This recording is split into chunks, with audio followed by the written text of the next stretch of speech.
بسم الله الرحمن الرحيم إن الحمد لله والصلاة والسلام على رسول الله ما بعد. Brothers and sisters, I greet you with the warmest Islamic greetings of peace.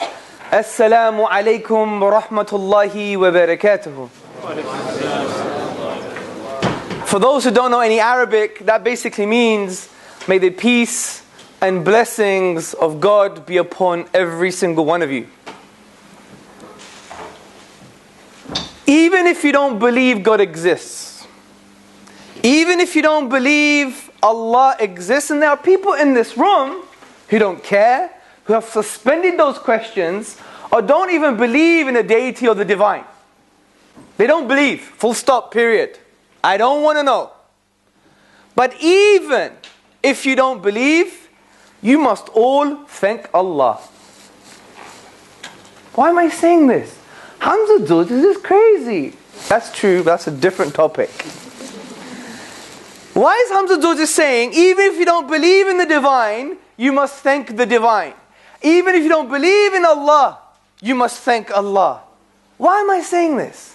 Well, the reason I'm saying this is because Allah, as a result of Islam, gave us three important pillars of Western civilization.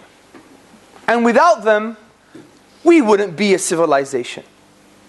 Number one, the presumption of innocence. Number two, tolerance. Number three, scientific progress, the scientific revolution in the 15th and 16th century. You don't believe me, do you? Well, let me tell you why. Islam is not just a religion, it's what we call a deen in Arabic, which means a way of life. It's a comprehensive idea, concept, and from it emanates various concepts and values to live our life and to form a unique, successful civilization. This is why Adam Smith, who is that very funny looking guy at the back of your 20-pound note, who is the 18th century founder of modern economics, he said that if it wasn't for the tranquility of the caliphate, the Islamic governance, the principles of Islam with regards to social political context, if it wasn't for those things, we would never have people within that society to look into the interconnecting principles of nature and develop and facilitate the Renaissance. Adam Smith. Even Thomas Arnold, a famous historian, he writes, it was Islamic Spain that was the key milestone for the facilitation of the Renaissance, the facilitation for the scientific revolution. So your iPad, your iPhone, what a stupid thing, the iPad. It's in between an iPhone and a laptop. We never really needed it, but they gave it to us, right? Consumerism. That's what consumerism is. It says you have too many needs, and we know which needs they are, and by the way, we have a product for you. That's consumerism. Anyway, different topic.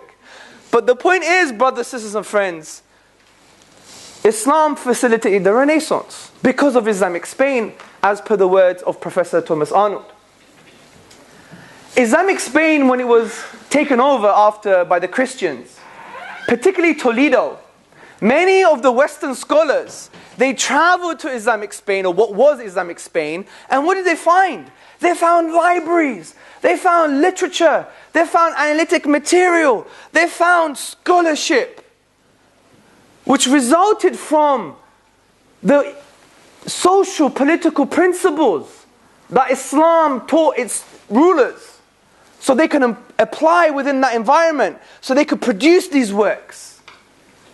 And we have, for instance, Adelaide of Bath and Daniel of Morley, two amazing English scholars, of which traveled to Toledo, took the Arabic manuscripts that came as a result of the Islamic principles to develop that amazing environment for the cultivation of the sciences, and they took it back to England. And what did they form, people? Oxford University. Your first choice, by the way.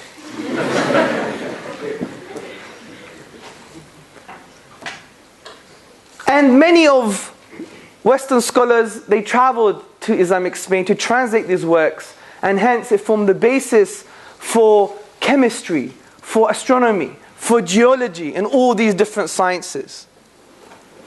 So the Renaissance was as a result of Islam, which is as a result of Allah. So thank Allah, even if you don't believe in Him. The second point that I like to mention is the presumption of innocence. Every single one of you could walk into a court and say, I am not guilty. You have to prove me wrong. I didn't take that spliff. Isn't that right, bro? It wasn't me. It wasn't me. I thought it was herbal medicine. Yeah? The student outcry. You could walk into any court and assume innocence before you're proven guilty.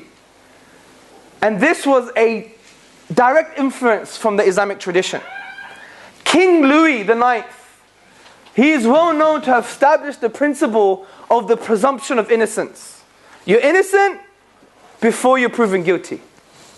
But before King Louis IX, when he took it from the Muslims, and I'm going to explain how, before he did that, to prove your innocence, you had to fight in a duel, or you'll be burnt alive, and if you survived, you're pronounced not guilty. King Louis IX met a monk, and this monk read the Quran, which is the book of the Muslims, and also read the prophetic traditions attributed to the Prophet Muhammad sallallahu alaihi wasallam, upon whom be peace. And he directly quotes a prophetic tradition with regards to justice. And we know, from a justice perspective, Islam was the first civilization that actually had a very strong element of justice and the presumption of innocence. It's in our tradition. This is why Richard W. Bullier, a historian, in his publication, The Case for the Islamo-Christian Civilization, says that justice was meted out impartially, irrespective of religious and status. This is where we have the likes of Jewish historians like Amnon Cohen in his book, A World Within. He says that although the Jews had the choice to go to the rabbinical court, they didn't want to go. They went to the Qadi, which means the Islamic judge. To the point, if you read some of these records, women would go to the Islamic judge and complain they're not getting enough money. We want more nafaqah. Nafaqah is an Islamic concept of maintenance for the woman. For her clothes, for her makeup. Because she doesn't have to pay for that, by the way. It's economic liberty for you. Her education, her house. And if the man can't afford it, the government does. Say that to David Cameron with the 90,000 almost homeless in Britain. So if you read the works of the academic Marcel Boissard in his essay called The Probable Influence of Islam on the Presumption of Innocence, you see in detail how Islam facilitated the most important maxim in Western legal theory, which is you must be innocent before you're proven guilty. The next point is tolerance. We live in a secular society that preaches tolerance. It says you must tolerate the minority, you must tolerate each other, which is good, which is excellent. But the historians say, like Christopher Walker in his book, Islam in the West, this is a direct result of the Islamic tradition, because if you look into European history, what happened, people? You had religion saying to people, no, you can't say that, or you get a slap. It was a huge slap, because they had the 80-year wars, the 30-year wars, the massacre on St. Bartholomew's Day. Europe had an issue with religion, particularly in interpretation of the Catholic tradition. Now, we're not saying it's their fault, the Catholics' fault, no. But there was a reality between religion and the thinkers and the masses and people who wanted to break away from this. And as a result of this environment, you had the likes of Locke, Hume, Hobbes, Hugo Grotius, Samuel Pufendorf, and many others, who basically wanted to look into natural law in an individualistic sense, which basically means to divorce it away from God's perceived will for society. Because they said, religion's not working, God's not working, let's look at natural law and human rights and what is the self in an individualized sense, an atomized sense. Because therefore you won't need religion anymore. Because there's something inherent in an individual that transcends religious doctrine. Which was fair enough from that perspective. And Locke, who was attributed to write treatises on tolerance and his book on civil governance, he was directly influenced by Islamic philosophy and thinking. His main teacher, who he writes about this teacher that he loved to sit in his lectures, was who? Edward Pocock. Edward Pocock was the 17th century Orientalist. He was called the Orientalist, the first Orientalist. And he traveled to places like the East and took the Islamic manuscripts, and he was the lecturer of Islamic studies at Oxford University. And John Locke would sit at his lectures and learn and acquire knowledge, especially on concepts of tolerance. And that's amazing.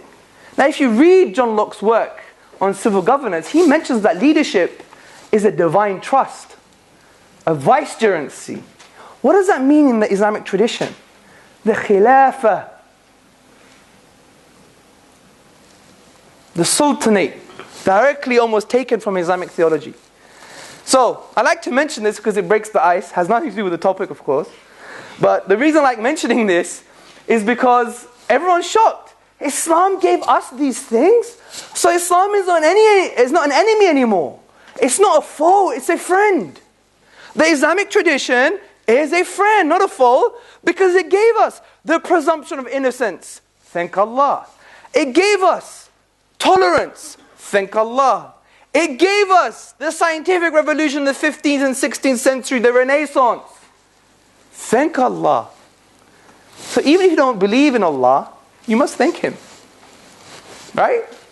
Because we got all these nice things from this imaginary deity. So let's go to the topic. I just came back from an amazing trip, relatively just, came back from an amazing trip in Pakistan. Or as my son says, Pasikan. Papa, you were Pasikan, you're Pasikan. So yes, I went to Pasikan. So in my trip in Pasikan, I had an amazing journey, 2 weeks of, I can't describe it was very spiritual, it was amazing. I connected with human beings in a way that I've never connected before. And I connected with my own stomach in ways I never connected before. I had a chapli kebab. Do you know what chapli kebab is? It basically means a slipper kebab. And it was made of slippers, people. Because my stomach, I had some, don't want to get into the detail.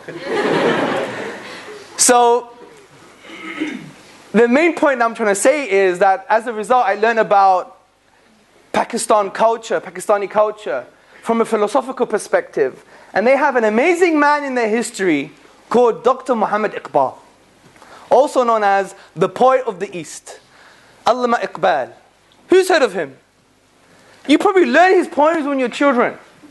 He's an amazing character, and I've just read recently one of his amazing gems that made me speechless. And he said, and I'm paraphrasing, that in the East, our philosophy and thinking has been consumed by the question, does God exist? But then he says and asserts, I want to give everybody a new question, one that's relatively new, especially for the East. And that question is, does man exist? Saying it, my hairs are on end. Now the shallow amongst us will say, obviously we exist. Duh. Okay, let me just really get that internal thinking out of your mind at the moment. Let me just wash it away for a bit, yeah? But what is Muhammad Iqbal trying to say? Forget the question, does God exist? I have a new question for you. Do you exist? Does man exist? The most profound question we don't even ask ourselves. We're always externally looking all the time. But what does the Quranic discourse say? وَفِي أَنفُسِكُمْ أَفَلَا تُبْصِرُونَ. And in themselves, do they not see? أَوَلَمْ يَتَفَكَّرُوا فِي أَنفُسِهِمْ. do they not reflect within themselves the inner physiological and psychological and spiritual dimensions of man? But it's even further, and there is an even further question here, which relates to the question, who are you?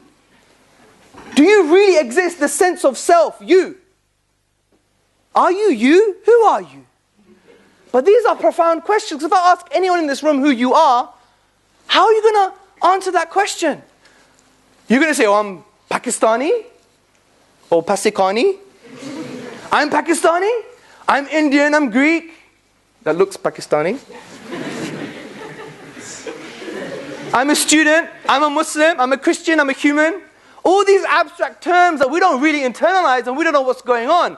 Because in reality, our sense of self is just a reaction. Because we're just a reaction to our upbringing. I'm my parents. I'm my DNA. I'm my biology. I'm my social, political circumstance. I'm from the West. I'm a Westerner. I'm from the East. I came to the West. So I'm a Westerner. God knows what I am. Identity crisis, confusion.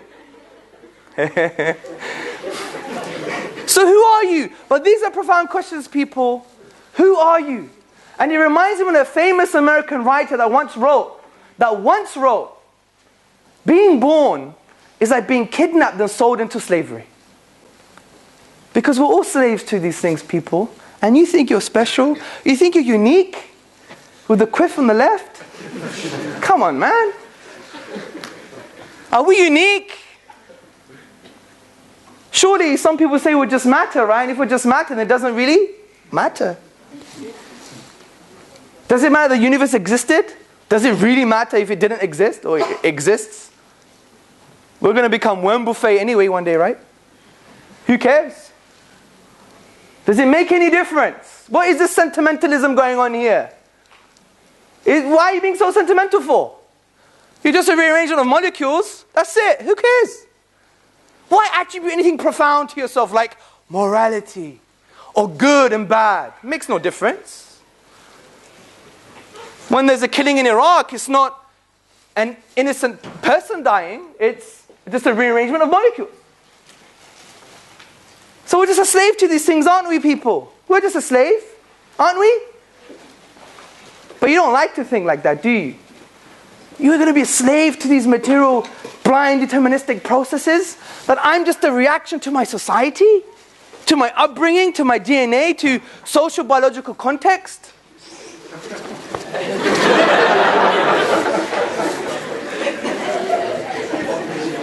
This guy is going to lead England one day. Because he must have such bravery to walk past me like that in the middle of my lecture. With his hood on.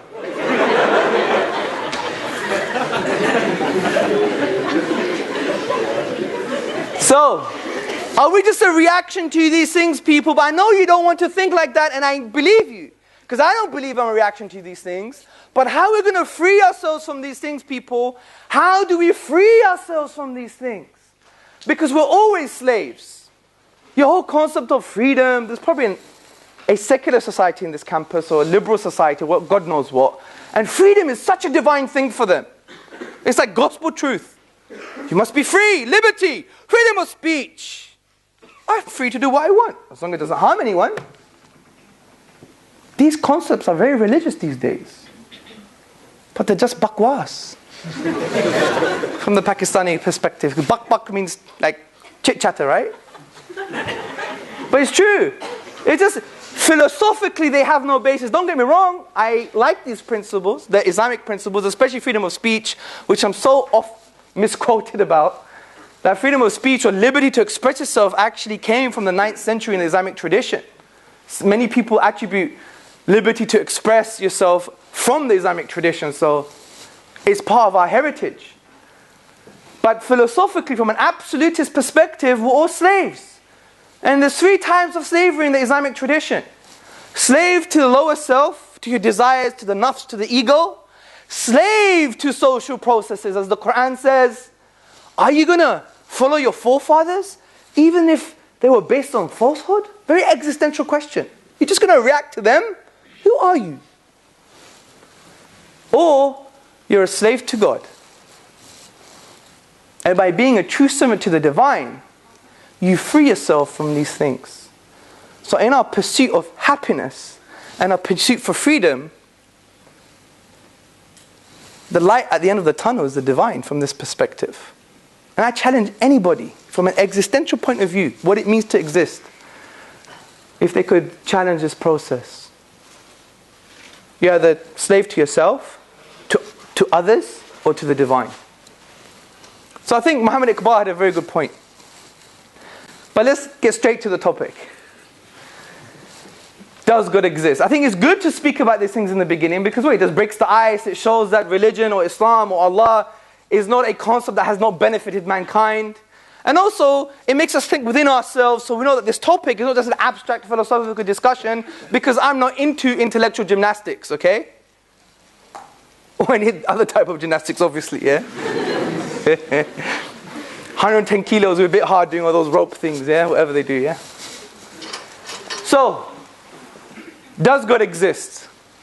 This is the perennial question. It's a very important question. Fundamentally, you don't really have to prove it. Why do you? Why do you have to prove that God exists? Why?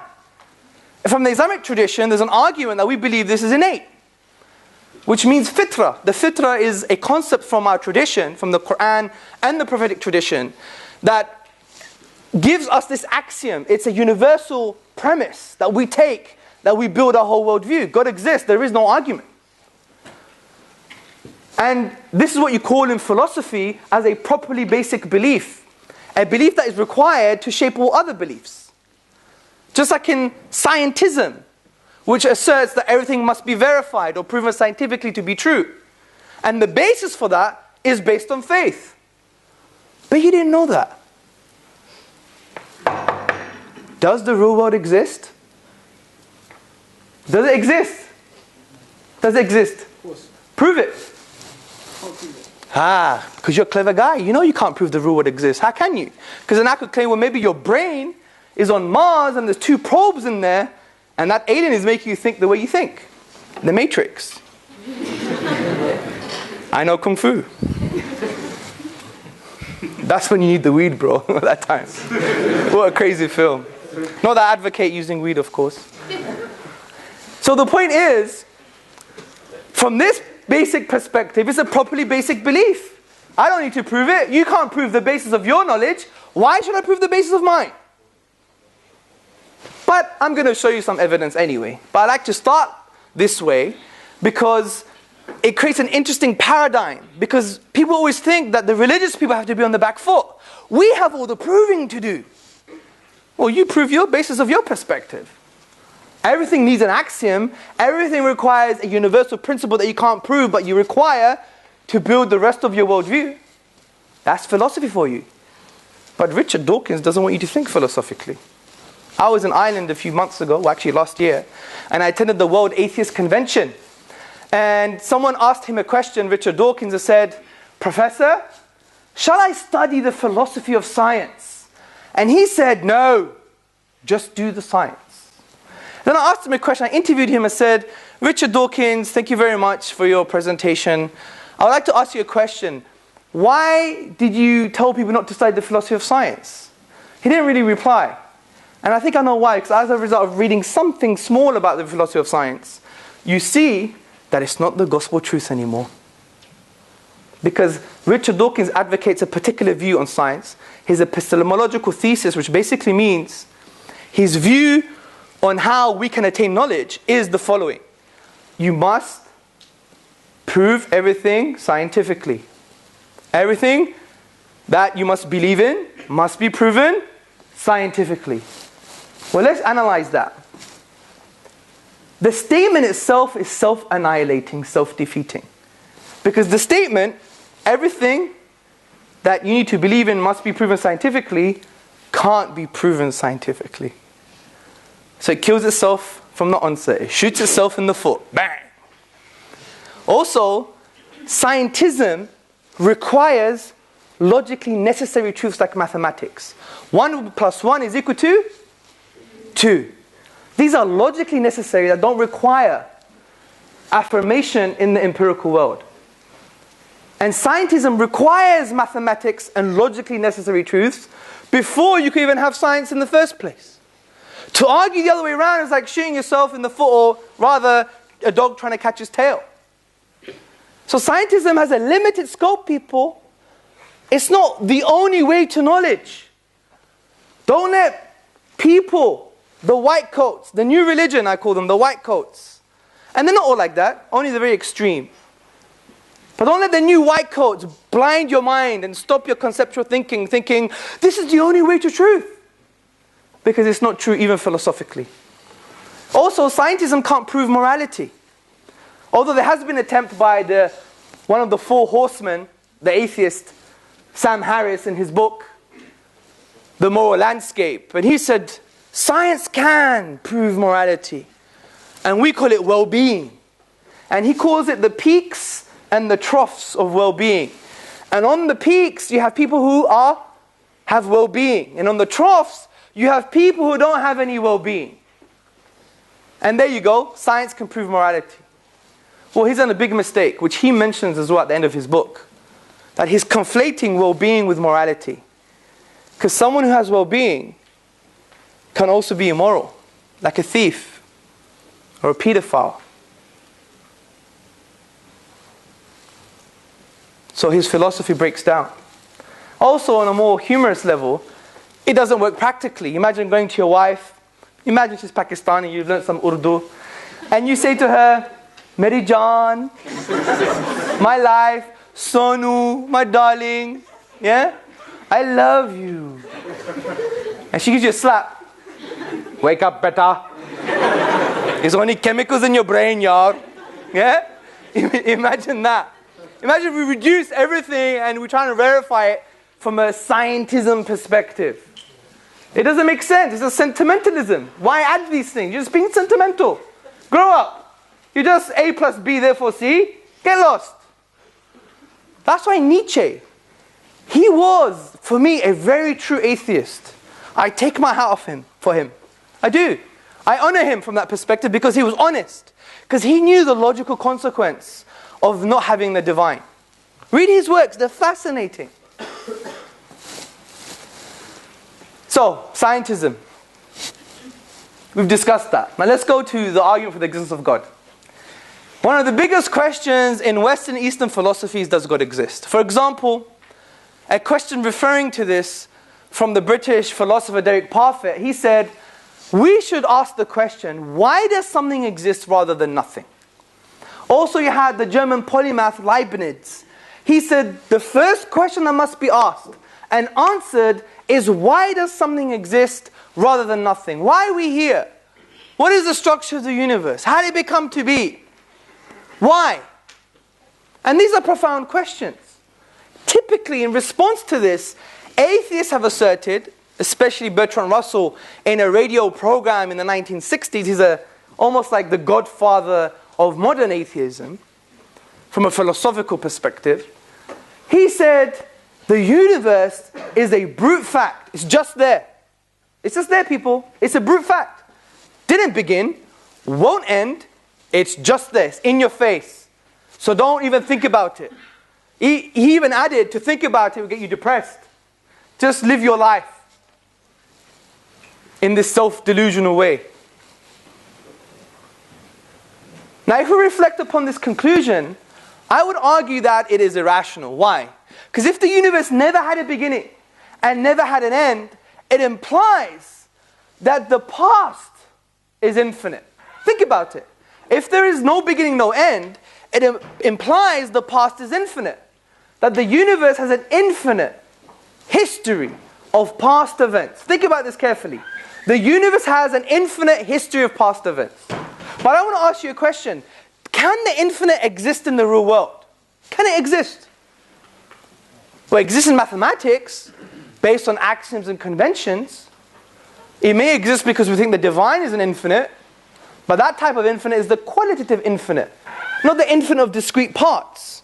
So can the infinite with discrete parts and segments actually exist in the real world? No. This is why the philosophers say there is no ontological export, there's no export of the concept into the real world. Let me give you an example. Say we had an infinite number of bottles in this room. If I take 5 bottles away, how many bottles do I have left? Infinity, infinity minus 5. I don't know what the hell's going on. Yeah? Exactly. It leads to paradoxes and confusion. Let me give you another example. Say we had 100 bottles in this room, and at every possible moment, I add another bottle. Bottle 101, bottle 102, bottle 103, bottle 1,000,001. Very complex nursery rhyme. Who said the nursery rhyme? 5 green bottles. Yeah? You don't have any nieces or nephews? Come on. You were a kid once as well, you know. So, would I ever reach a number of bottles I could describe as infinite? No, because what about n plus 1? I could add another one all the time. So the potential from this perspective, rather the infinite from this perspective, is potential, it's never actualized. That's why Aristotle said that the infinite is just potential. It's never actualized. So if we apply this to the history of the universe must have a beginning, because the history of the universe is real. They are real things, past events. So therefore the universe must have a beginning. So all I'm saying is that the universe must have a beginning. Even from a scientific perspective, and this is just a supporting argument, it's not gospel truth, because science changes and evolves. But our current understanding of cosmology indicates there is a spatial-temporal boundary, which means that the universe is almost like a finite object. It began to exist. T is equal to 0, time is equal to 0. And we've heard of things like the Big Bang. Who's heard of the Big Bang? Good. And it's not that thing that happens after too many curries, okay? or in Shottingham. Yeah, in Nottingham it's got a reputation for being Shottingham, isn't it? Yeah, Big Bangs. Yeah? Are you innocent folk, man? I'm from Hackney in London, very dangerous place, okay? Who's heard of Hackney before? Good. What have you heard about it? It's the worst place in London. It's the worst place in London. Good. Just meet me outside after, yeah?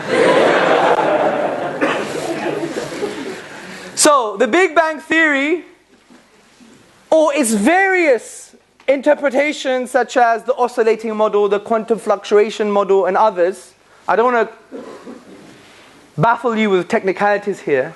But these models all necessitate beginning in time due to concepts like the second law of thermodynamics, for instance, a-causal fine-tuning, metastability, and all these other things that we could discuss in the Q&A. But the point is, from an astrophysical perspective, there's a beginning in time. This is why one of the leading theoretical cosmologists, Alexander Vilenkin, in 2006, he said we can't run away from a beginning of the universe now. So all we're saying here is that the universe began to exist. It came into being. The universe came into being. So from this perspective, there are only some possible explanations. There are only some possible explanations. These explanations are 3. If you could find any other explanation, please let me know. But the logical possible explanations are, the universe came from nothing, the universe created itself, or the universe was created. And interestingly, these are the principles that the Quran, the book of the Muslims, tell us about the creation of the human being. And from an exegetical perspective, understanding the Quran, these principles can be applied to everything that begins to exist. Everything that comes into creation. So the universe began to exist, which we've shown philosophically and scientifically. It began to exist. But how? Did it come from nothing? Did it create itself? Or was it created? These are the logical possibilities. And let's work together. Let's discuss the first point. Can the universe come from nothing? No, it can't. How can the universe come from nothing? Because out of nothing, what comes, people? Nothing. Kuch nahi. As you Pakistanis say. There's actually a famous saying in Pakistan, it's called much nahi to kuch nahi. If you don't have a moustache, you have nothing. There's another saying I learned about Lahore. It's a big city in Pakistan, and they say, if you've never been to Lahore, you've never been born. But why did I go there and I feel like dying? Crazy place. There is no sense of traffic in that country. Every car looks like it's been hammered by a big guy with a sledgehammer. Because we had about 4 accidents. Some guy's knee nearly went left field. Yeah, honestly, it was crazy on a motorbike. Anyway, this is my experiences of my Pakistan trip. Out of nothing, nothing comes. This is why P.J. Swart, in his publication about time, said, if there is anything that we can find inconceivable, people, is that something could arise from nothing. And that's so true. But there is a contention to this. Some physicists say, no, you can have things coming out of nothing. And they talk about the quantum vacuum. They say particles emerge from the quantum vacuum out of nothing. But there's a problem with language here. We're saying the universe began to exist. So matter, the sum of matter, all mass, came into being. From where? There was no mass preceding it. So it's absolutely nothing. But the quantum physicists are saying the quantum field, which is not nothing, it's something. Because the quantum field has a rich structure, it's a sea of fluctuating energy, and it obeys the laws of the universe. This is why the Christian philosopher of science, John Polkinghorne, he says the universe is not nothing, it's actually something. It has this rich structure. So that contention is not a valid contention. So the next point, since we know out of nothing, nothing comes. For instance, if I had a box with nothing in it, then all of a sudden I gave you a teddy bear, you'd be like, that's impossible. You did a trick. This is why when we watch magic tricks and we see things coming... Another brave man in the audience. Yeah? We see things coming from a hat, like a rabbit or a bunch of flowers, we know it's just a trick. So something cannot come from nothing. The second option, can it create itself? Can the universe create itself? Can it create itself, brother? Why? Q. Why, brother? You no idea. Who knows? Yes? Because to create itself, it already has to exist. To create itself, it would already have to exist. A logician in the room. Stand up, young man. Sit down, young man. Obedience. You see that? He doesn't even know me from Adam. And even if your dad said that, you probably wouldn't stand up, yeah? Money kidding, thanks. It's very good. Because it implies that something exists and doesn't exist at the same time. That doesn't make any sense. Let me make it very easy for you. Can your mother give birth to herself? It would be very messy, right? Don't even imagine it. Yeah? However, there is another contention. Here comes Stephen Hawking from left field. He writes in his new book, The Grand Design, which, funny enough, in his introduction, he says philosophy is dead. And when you read the book, it's full of philosophy. Interestingly, it's full of his philosophical interpretations of physics. The irony. Anyway, he says that because of the concept of gravity, the universe can self-create. This may be coherent mathematically, but the mathematics in physics has various interpretations in the real world. So the issue is he right? Well, philosophically, I think he's damn wrong. Not from an arrogant perspective, but what is the law of gravity? It's the force of attraction between two masses. So you need mass before you have mass. That's what he's saying. In a way, he's saying you have the universe before you have the universe. Now, frankly, all he's really saying is the quantum field with gravity, then the universe emerged. But all he's doing is just expanding the scope of the universe because the quantum field is part of the universe. So that's not a very healthy contention. So we've dealt with the universe can come at nothing. We've dealt with the universe cannot self-create. So what's the last possible explanation? That the universe was created. Or in a philosophical terms, whatever begins to exist has a cause. Whatever begins to exist has a cause. Small bang, because of my hand. Big bang, because of the divine hand. That's, do you see the point? Not to anthropomorphize the situation, yeah? So this is why whatever begins to exist has a cause. Now there is a contention here. And the reason I like mentioning contentions, because I want to move away from outdated atheist cliches and have a dialogue and have a discussion, okay? Now the final contention to discuss here is that the quantum field again, that there are subatomic events that happen without no prior causes apparently. Now this is not necessarily true, because what we see without any philosophical interpretation is things happening, and we just can't see a cause. You can't infer that there is no cause. And this is why there are two interpretations in physics. You have the indeterministic interpretation, which says these things happen with no causes, or you have the deterministic interpretation, which says these things have causes. And they're both epistemologically valid, which basically means, in terms of the theory of knowledge, they're both valid. But if you're a wise man with everything in human experience, when they begin to exist, they have causes, why would you negate that from the quantum perspective? It would be irrational to do so. Even Immanuel Kant, the famous philosopher, he even argued that for you to disagree with causality because of experience is actually denying your own experiences. Imagine that, it's self-defeating. To deny causality because of your perceptions or experiences is denying your very perspectives in the first place. And he gave the example of ordering your perceptions. And let me give you an example. I have the ability to see this, mashallah, very nice, handsome young man, to see this young man with the blue top, to see all the way at the back and see the gentleman with the beard. I can order my own perceptions.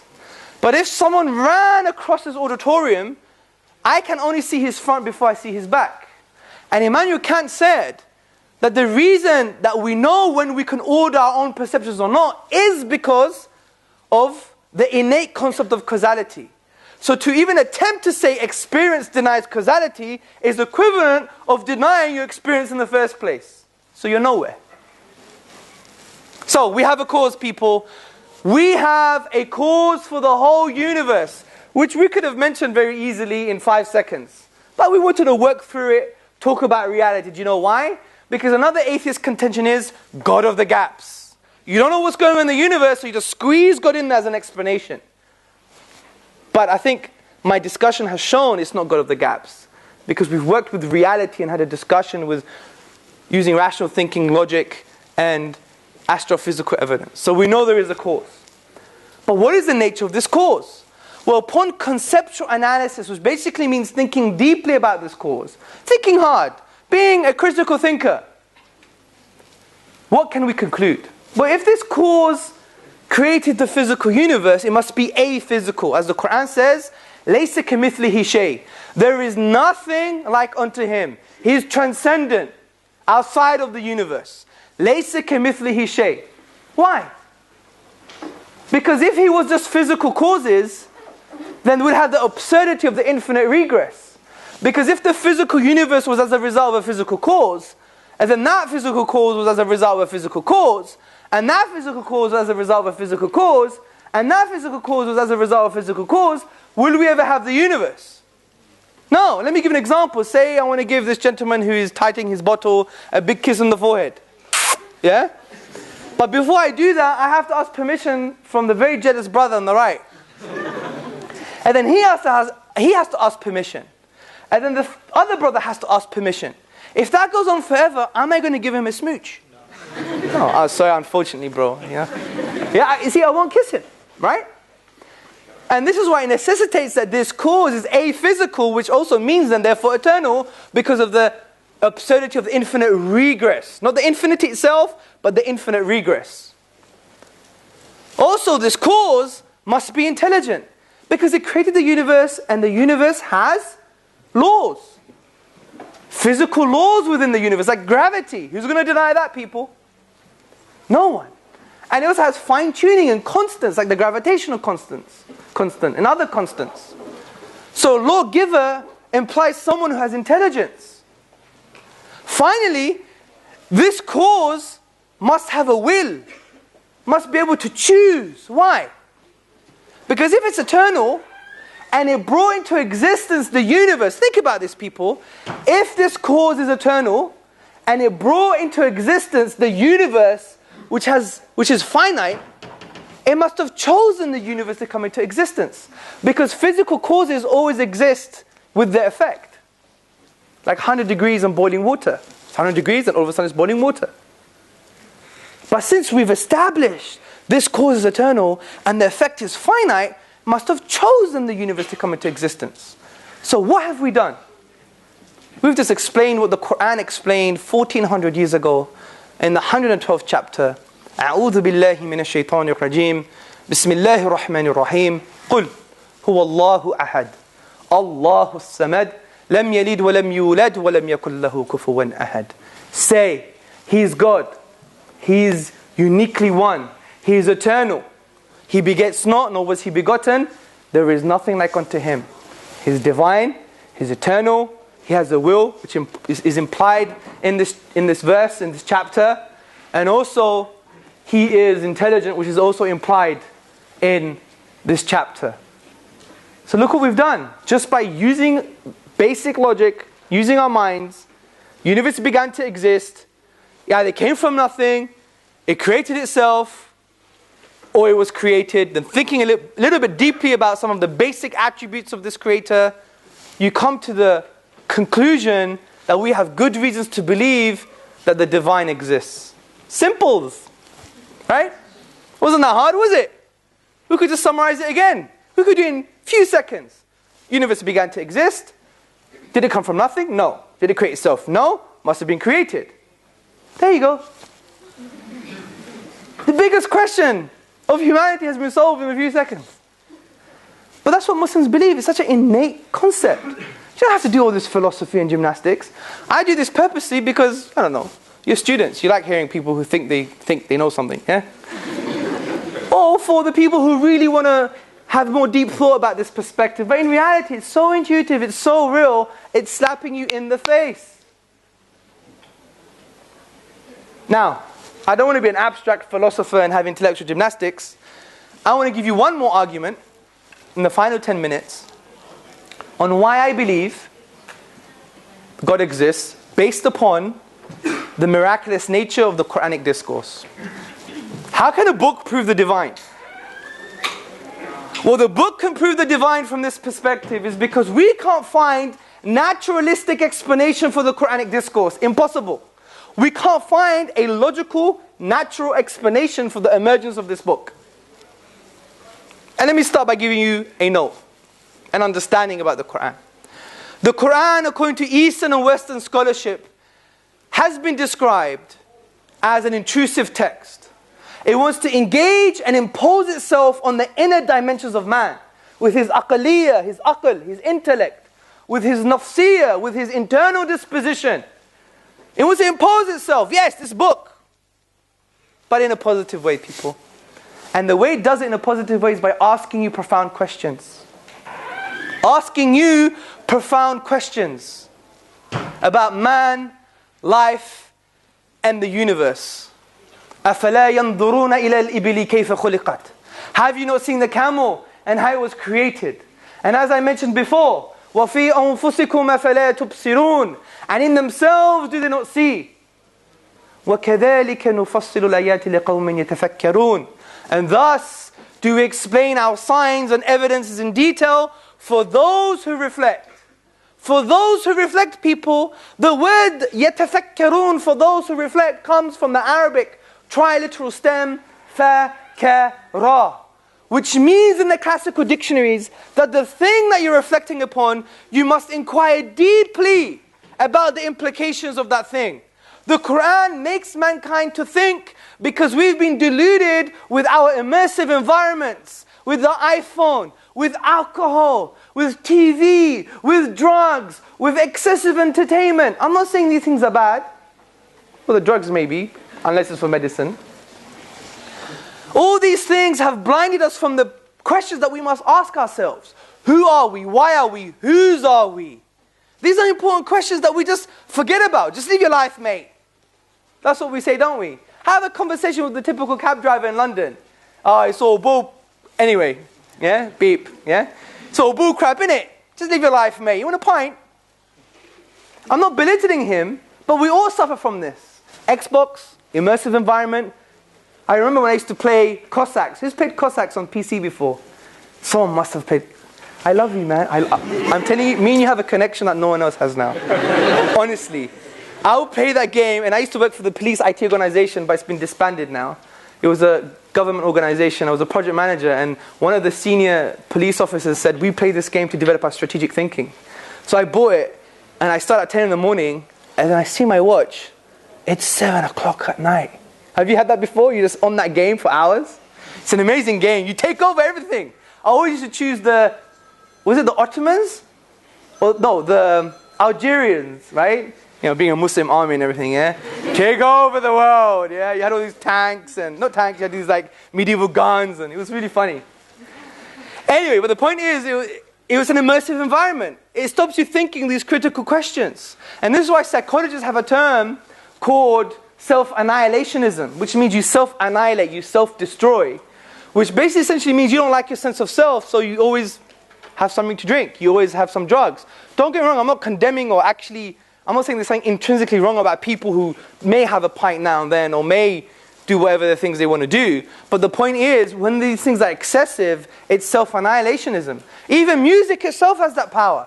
Do you know that?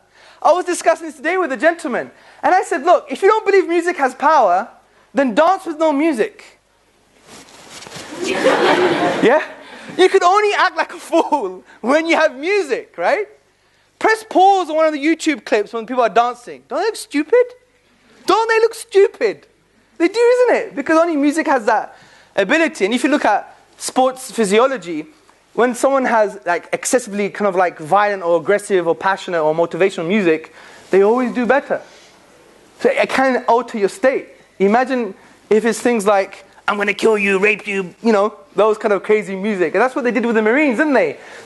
When they were shooting, whoever they were shooting, not to get political here, they had like, burn them, kill them, yeah, all that rock. And it creates that environment, changes your state. Anyway, so we forget about these questions, but the Quran, the eternal book from this perspective, makes us question, why are you? Where are you? Whose are you? Think about reality. But the Quran goes even further than this and challenges the whole of mankind with regards to its authorship.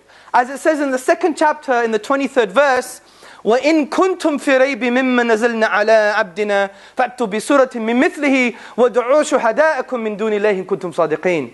And if you are in doubt, people, talking to everybody who doubts, about this book, which we have sent down to our servant, referring to the Prophet Muhammad sallallahu alaihi wasallam, upon whom be peace, then bring one chapter like it, and call on your witnesses, and your supporters, and your scholars, and your philosophers, and your academics, and your thinkers, and your scientists, besides God, in kuntum sadiqeen, if you are truthful in your claim. Now we know this has something to do with the literary uniqueness of the Quranic discourse, but we don't have time, and it's another topic, maybe for another time.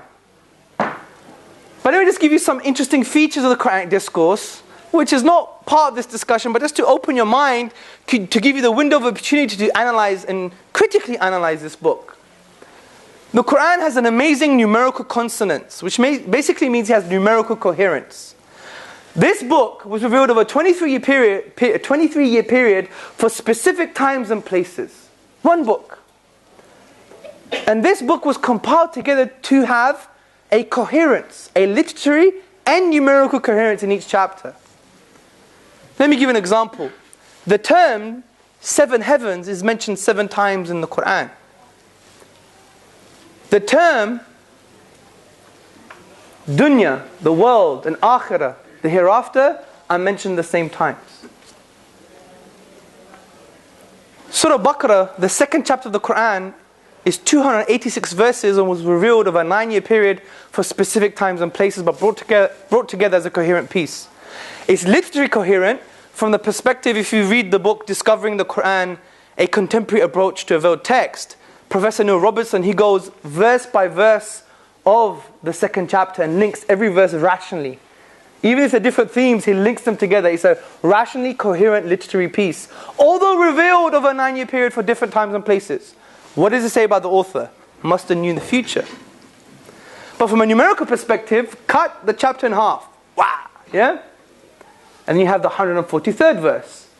And within that verse, what word do you find? Middle. Chop it in the middle, you find the word middle.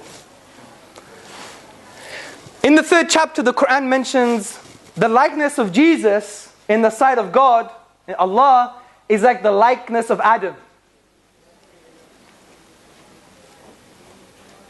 They're both mentioned 25 times each in the Quran. And up to this verse, they're both mentioned 7 times.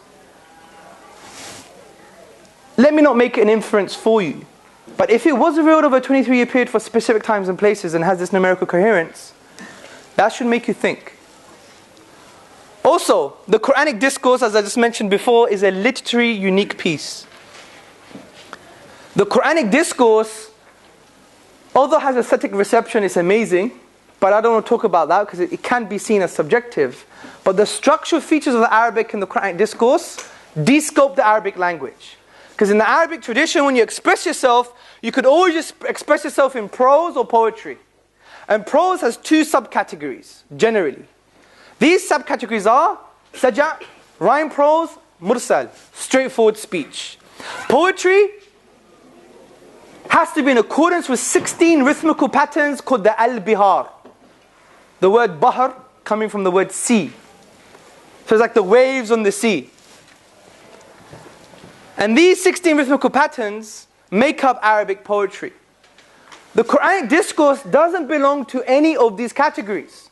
But everyone, any source text producer, human being speaking Arabic, writing Arabic, always falls into one of these known categories. But the Quran de-scopes the Arabic language for various technical reasons. And you can find these reasons out on the website, theinimitablequran.com. Or, for more popular perspective on the eloquence of the Quran, go to albayyinah.com from an amazing individual called Sheikh Numan Ali Khan. This is why A.J. Aubrey, the famous British translator of the Quran, and his Quran is still used by academics today. He said the Quran is a unique fusion of prose and poetry. This is why Professor Bruce Lawrence, in his book, The Quran, a Biography, on page number 8, he said, as tangible science, Quranic verses are expressive of an inexhaustible truth. They signify meaning layered within meaning, light upon light, miracle after miracle. Professor Martin Zamet from the Netherlands, he said the Quran is the most eminent written manifestation of the Arabic language. And the Quran came to challenge those best placed to understand the language, which was the Quraysh, the Arabs at the time of revelation. But they failed. This is why the famous linguist of the time, Walid ibn al-Mughira, he said, by God, this can't come from a human being. So again, an illiterate man, from an illiterate people, unlearned in the sciences of eloquence, to come out with a blazing new style, a new literary form of Arabic that hasn't been emulated today. As Professor Arbuthnot says, although several attempts have been made to challenge the Quran, none have yet succeeded. This should raise questions. And finally, not only is the Quran a literally coherent piece, not only is it a numerically coherent piece, not only is it a unique literary form, but also it is a book that agrees with reality. The words of Sheikh or Professor Mohar Ali in his book, The Quran of the Orientalists and the Orientalists, he makes an amazing point. And he says, the Quran is not contingent on a 7th century worldview on the understanding of reality. Now don't get me wrong, I don't agree with some of the Muslim apologists' view that the Quran predates science, because it doesn't. How could it? Because you're always going to do a backward interpretation. Logically, it doesn't make sense.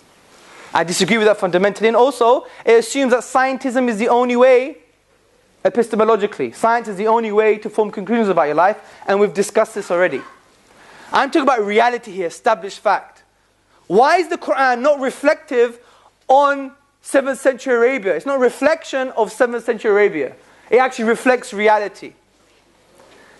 And one way to establish this is actually the sequence of the developing human embryo, which can be found in Surah Mu'minun, verses 12 to 15, chapter 23, verses 12 to 15. And the Quran mentions certain keywords. And the keywords are nutfa, qararin makin, alaqa, mudgha, idam, lahma.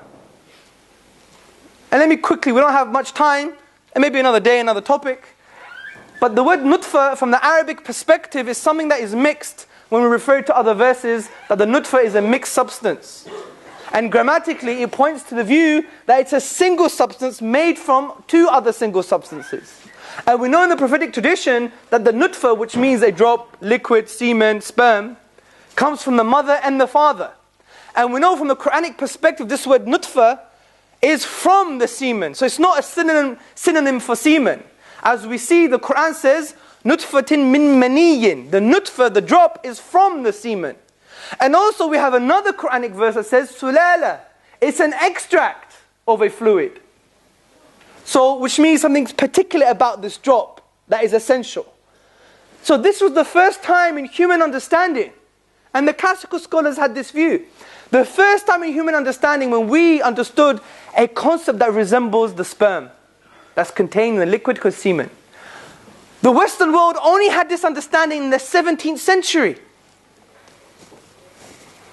So nutfa is a mixed substance from the male and the female, which are extracts of a particular substance. So the egg and the sperm, which come together to form the zygote.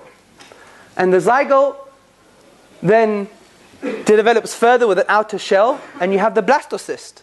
And the blastocyst, where does it go, people, after 6 or 7 days after fertilization? Who's a medic here? Apart from my good friend. You're a medic. Where does the blastocyst go, sister? Fertilization, implantation, right? And it sinks into the uterine wall. And it sinks deeper and deeper. And there is a fibrin clot over it, right? And it's secure. This is in line with the words qararin makin, which means to place firmly, to fix firmly. Then after, from this stage, you have alaqa. Alaqa in the Arabic language, according to Lisan al-Arab, which is an Arabic text, classical Arabic text, and Edward Lane's lexicon, which is an academic text for Arabic. Alaqa means something that's hanging or suspended. It means a leech-like substance. Or it means something sticky that could cling. Now let's take these meanings. John Allen and Beverly Kramer, in the book which I believe is an introduction to human embryology, and Ram Sharma and many others, modern embryologists, they say that the embryo is connected to what? The connecting stalk. And these very embryologists use the word hanging and suspended. The role of the connecting stalk is to hang and suspend the embryo. What does alaqa mean? Hang and suspend. Also, we have the alaqa to mean a worm or a leech-like substance. If you go to around day 20 to 25, you have two processes happening. These processes are called neurulation and the folding of the embryo. You have the neural folds, and you have longitudinal folding where the head and the toe are brought together closer.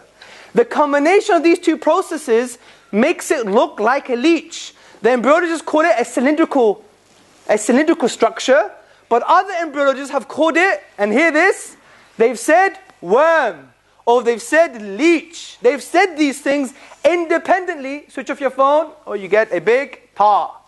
As they say in Pakistan, yeah? There's a Punjabi saying, it's called Sonyar di tuk tuk lahar di tar. Which basically means the goatsmith goes tap, tap, tap, and the blacksmith goes tar, yeah? I'm only kidding though, yeah? I won't do that. So, it looks like a leech. And from the alaqa you have a mudgha. Mudgha means, according to the classical dictionaries and Lane's lexicon, something that's a chewed piece of meat, a morsel of flesh, something which the teeth have left marks on it.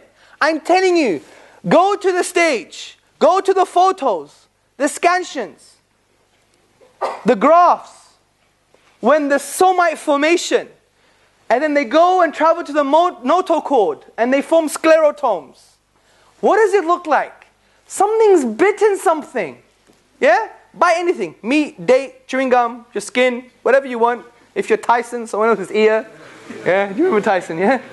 Whatever. It would look like something that's been bitten. Mudgha. And also, the Quran also affirms elsewhere that the word mudgha is something that's been formed and unformed, which can refer to the organogenetic period. And at this stage, which is about 5 weeks or 4 weeks, that the organs have started to develop but are not fully yet formed. And after the mudghah you have idam. Idam basically means bones, or specifically limb bones. And we have the formation of the limb bones, the cartilaginous models of the bones. After that, what happens? Lahma. Fakasona, which means, and then we clothe the idam, the bones, with lahma. It doesn't say then we created the muscles over the bones. It says then we clothe the bones with flesh. Now the myoblasts, which are the precursor cells for muscle formation, they migrate distally. Clothing, to encase, to clothe. The word fakasona means to clothe, to encase, to cover. They migrate distally and they aggregate over the bones to form muscles. Now someone says, why does it mention lahma, muscle? Why does it mention meat? Because lahma actually means meat, not muscle. And why does it mention the Arabic word adlat, which means muscle? Because according to John Allen and Beverly Kramer, the embryologists, they say, well, it's not only muscle that forms at this stage. It's also other connective tissue like tendons. And meat encompasses not only muscle, but if you have a good shawarma, you'll have tendons in there too. So, this is a very brief 101 on embryology, but look, it agrees with reality. The only claim against the Quranic narrative is, you copied the Greeks, Galen, Aristotle. Well, let's go to Galen and Aristotle. I had to do that in the original Greek, by the way. I went to Galen. What does he mention? He mentions the word spermados. Spermados in the Greek language, at the 2nd century understanding, actually meant just the physical fluid, nothing specific from it. But the word nutfa is something that's an extract, as we said. It's a singular substance. It's from the semen, not the semen itself. So from this onset, the two words don't marry. Because the Galenic understanding was just the whole semen in general. But the Quranic understanding is nutfa. And semen in Arabic is not nutfa, it's mani. It's mani or maniyan. This is why we have all the prophetic traditions, like Bukhari, Ibn Majah, Muslim, etc. The collections of these prophetic traditions that actually state that Aisha, for instance, or radiallahu anha, the wife of the Prophet Muhammad sallallahu alaihi wasallam, washed the mani or the maniyan from the clothes of the Prophet. Never used the word nutfa. So nutfa is not a synonym for semen, which means spermados in Greek, so the two terms don't even marry. Let me give you another example. Galen, he says sperm comes from blood. Then he says the two semens mix, then after that it's mixed with menstrual blood. The Quran doesn't mention any of this. So the Quran knew, or the Prophet ﷺ knew what was right and left what was wrong. What does that imply? It supports our thesis. What about Aristotle? Aristotle had the ridiculous idea that the semen mixed with menstrual blood. Menstrual blood in Arabic is not alaqa, it actually means it's hayd. Right? The Quran doesn't mention this. The Quran doesn't mention this. Also, Aristotle had a bizarre view that depending where the embryo is, it's going to be a male or female. If it's on the left, it's either male, or if it's on the right, it's either female. We could do a greater analysis of the situation, but the point is, the 7th century understanding was a Greek understanding, and they weren't even similar. To claim that the Prophet knew what was wrong, upon whom be peace, and kept what was right, actually opens a huge can of worms. It means he knew what was right, even though he was in the 7th century. So that should raise some questions. And the reason I said this is a sign for the divine is because if you can't find a naturalistic explanation, it's a sign to the transcendent, to God, to Allah subhanahu wa ta'ala. Subhanaka Allahumma wa bihamdika ashhadu an la ilaha illa anta wa astaghfiruka wa atubu ilayk. Assalamu alaikum wa rahmatullah. Thank you very much and your patience for listening. I think we have 10 minutes for questions. So, should I just take the questions straight away? Yeah. Sure. Who has some questions? Yes, sir. Sometimes atheists also use this cause and effect to say that who created God? Did God created himself? In my opinion, this question is stupid and it's also logically flawed, because if we assume that this question is correct, it also leads to infinity, which is incorrect. And God is beyond the cause and effect, he just existed.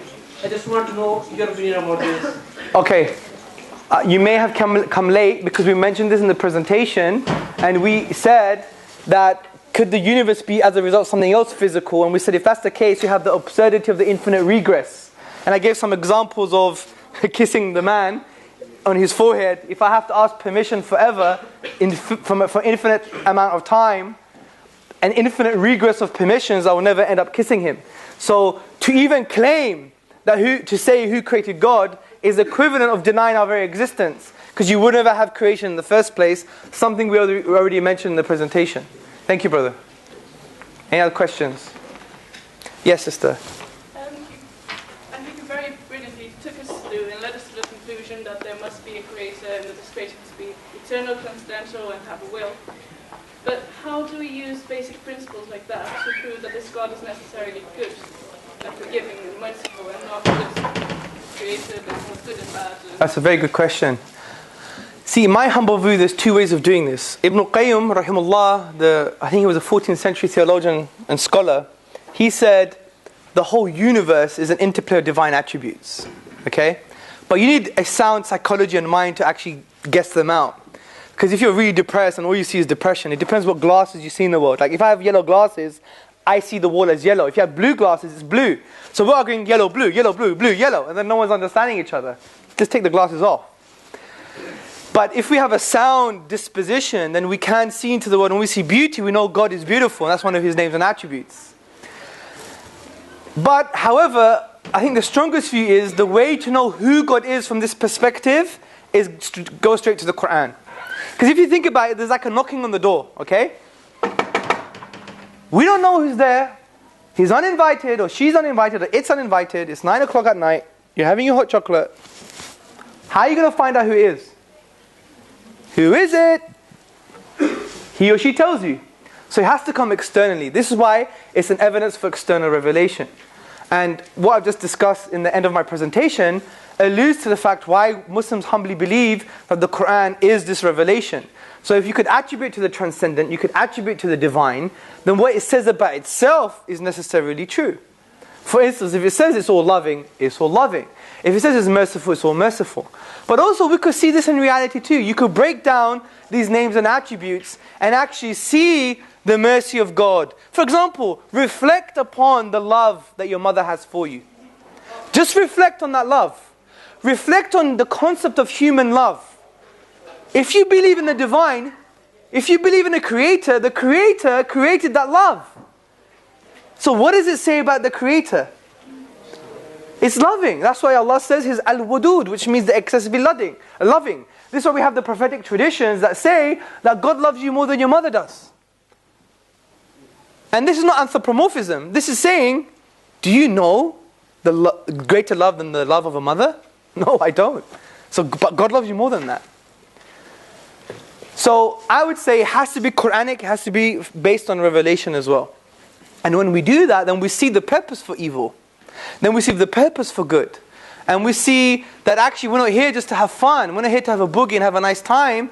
We're here as a test. The major chapters of the Quran say that life is here as a test. To see who's best in good deeds. To get this divine gift that God wants to give us, which is eternal bliss with Him. So it's your choice. Take it or leave it. Yes, brother. Does that satisfy somewhat? If you want to say, if you have another perspective, please say it. Do you have another perspective? Okay, go on. You said that a mother's love shows that God is loving. Yes. But before He created anything, what was it that He loved? If it's an internal attribute. Our theological standpoint with regards to the names and attributes of God, as per the mainstream book called Aqidah Tahawiyya, which is a fundamentals of faith book, appreciated by all schools of the theological spectrum, those ones and those ones, yeah, everybody, is that God, with regards to His names and attributes, He has those attributes even though He may not manifest them. That's our view on God, because He's not needy. For example, if God is loving, He doesn't need something else to show that He's loving. That is what you call an act of dependence. And this is why we have problems with the Christian tradition, because this is I'm not assuming you're a Christian, but it's a Christian argument that if God is loving, then He needed someone to love, which was God Himself again, which was Jesus. So God loved God, right? So He's not necessary then if God is loving God, right? But the point is, that's our view, that's our theological view. I hope that helps. Yes, brother? Well, when we describe the Creator, we always add, a lot of superlative words. He's infinite, he's this. And Yes. that. And then we confine him to one particular book. Anyone. Yes. In any religion. And if someone speaks anything out of that, that's a blasphemy. Don't you think the biggest blasphemy is, confining his power, his infinite power to one particular book and just telling whatever is outside that is actually, a blasphemy and is against him. I don't know. You're a human being, right? Can you think like an elephant? Can a cat think like a rat? Can a dolphin think like a chimpanzee? You don't know how to think. Exactly. You've answered the question. So if I said to you, without his revelation, that you could show it's his revelation, who is God? Don't you think it would be blasphemy to even claim who God is? When you're the finite, he's the infinite.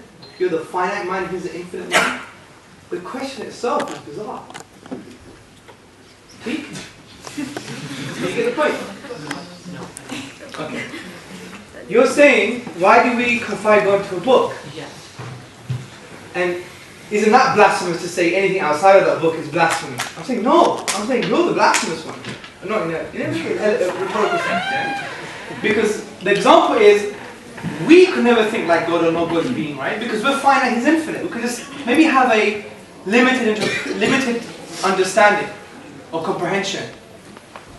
Just like the cat can't think like the rat, or the elephant can't think like the dolphin, because they're two different paradigms. We're different paradigms to God, right? So all we could claim is, the humbling position is, if we do find a book that we could attribute to the divine because of its miraculous nature, then the most humbling thing to do, and the most wise and rational thing to do, is to combine yourself with that interpretation. Because you know it's come from the infinite now. Outside of that, it's just your finite mind. And it's just like a cat trying to think like an elephant. Do you see the point, brother? One more question here. Sorry? One more question. But do you get that point? Yeah. Good. That's Don't say that question.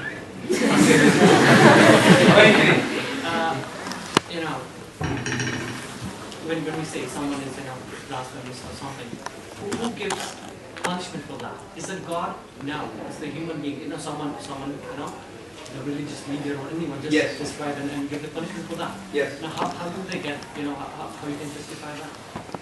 How can you justify punishment for blasphemy? Yes. Well, how do you justify the punishment for a rapist in this country? What's the justification for it? It's from the perspective of the person who was raped. Is that right? Yeah. So women say 6 months in prison for a man who raped her. Is that what they do in this country? Is that what women say? Do you think any woman in this room would say, someone who raped me, can you get 6 months, please? They would damn say get years if not get tortured to death. Come on, it's not. That's not the way we do law. The reason I asked you a question back is because if you don't understand the way law happens in the first place, you will never understand what I'm going to say to you about Islamic law. Do you see? So do you know how law is formulated in this country?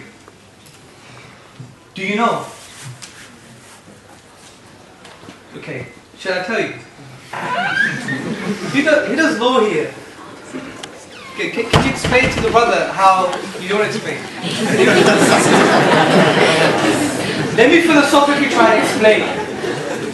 Now, when it comes to law generally in secular West, you have a social consensus almost, so you give power to people to allow them to create laws. So it's social consensus. This is why Ken Clark, he announced in Parliament that he wants to lower the crime for rape for about a year, which means 6 months. Okay? A type of rape, that was. So it's based on social consensus. Now, from an Islamic perspective, we say social consensus is philosophically problematic. Because what if you have 20 dumb asses giving you law? The words of Muhammad Iqbal, the poet, that's what he said. And that's what he said. I'm not saying I agree with him, but he made an amazing point about democracy, which resonates with what Plato said in his Republic. Muhammad Iqbal said, I once met a white man that told me about the system of governance called democracy. And democracy is a system of governance where it counts man, it doesn't weigh him. So it was quite profound coming from such a great poet. I'm not saying I agree with him, but the point I'm trying to say is there are philosophical issues with consensus, because 10 years ago there could be a consensus of law that we agree with, and in 20 years' time there could be a consensus of law that we don't agree with. For example, say me being able to get married. In Greece, I have to be around 12 or 13. In Spain, it's 12. In America, some states it's 21, some states it's 18, some states it's 16. In Britain, it's 16. Do you see? So from a human perspective, social consensus is problematic, because what is law? Just based on social consensus? And if social consensus is the basis for law, then in 1940s Germany, we should be killing Jews, because that was the social consensus. But we all think it's wrong, right? Don't we think we know it's wrong? And the reason we know it's wrong because we believe our basis for law is the divine, and that's why it's static. So, with regards to how do you explain people giving verdicts on laws of blasphemy and other things, then we have something that's philosophically more sound. It's come from the divine, rather than just human social consensus. Don't get me wrong, you have human agency and interpretation, which can lead to disasters as well. But if you look at Islamic history, 1,000 years of Islamic history, you see some very positive things. Like I mentioned about the Jewish historian saying that Jews wanted to live under Islam and go to the Qadi, the Islamic courts, rather than the rabbinical courts. So when we ask questions about the Sharia like that, we should have a bit more background reading on what is law in the first place, because it's easy to point the finger. Look what you guys say. You guys want to kill the apostate, which is generally not true anyway. Because who's read about it? Do you know the conditions for the punishment of many of the so-called harsh punishments in Islam? Do we ever read about the conditions? We have a Fox News narrative on other traditions, on a 1400-year-old developed system. We have a Fox News narrative. What does Fox News say? It paints a caricature of a legal system. It says, you know, there's a man with a beard up to his navel, and there's a woman covered, and all you can see is one eye. And she has a sword down her cloak. There's a poor white kid running into Tesco's to get a cookie because he's hungry.